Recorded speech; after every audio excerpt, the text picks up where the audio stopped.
بسم اللہ الرحمن الرحیم۔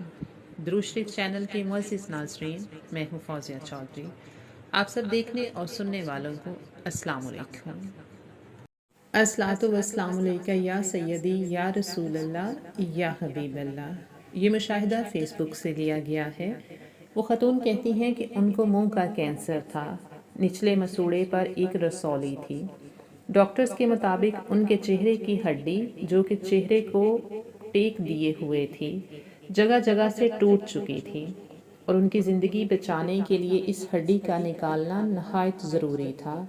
لیکن یقین کیجئے اس درود سے محبت کرنے والی خاتون کے چہرے پر پریشانی کے آثار تک نہ تھے، اور انہوں نے اس تکلیف دہ حالت میں بھی درود شریف پڑھنا نہیں چھوڑا۔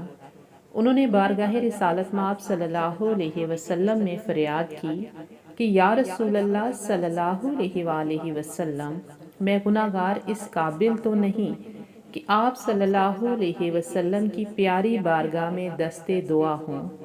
اگر مجھ گناہ گار کا کوئی بھی درود قبول ہے تو مجھ پر نظر کرم فرمائے اور میرے چہرے کی ہڈی بچ جائے، بلکہ میں معجزاتی طور پر بالکل ٹھیک ہو جاؤں کہ دیکھنے والے حیران رہ جائیں کہ درود پاک پڑھنے والے کبھی نامراد نہیں رہتے۔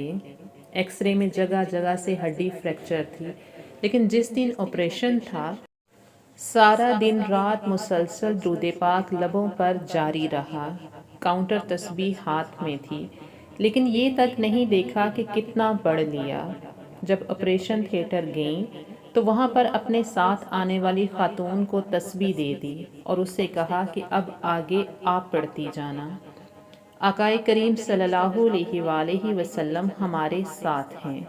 آنکھوں سے آنسو جاری تھے، لیکن چہرہ پرسکون تھا۔ جب آپریشن شروع ہوا تو اللہ پاک کا کرنا ایسا ہوا کہ چہرے کی ہڈی بالکل سلامت نکلی۔ جب یہ آپریشن تھیٹر سے باہر آئیں تو مسکرا رہی تھیں اور لبوں پر درود شریف کا ورد جاری تھا۔ اس بہن کا آپریشن 2018 میں ہوا، 2 سال ہونے کو آئے ہیں، بالکل ٹھیک ہیں، اور یہ سب بہاریں صرف اور صرف درود پاک کی ہیں۔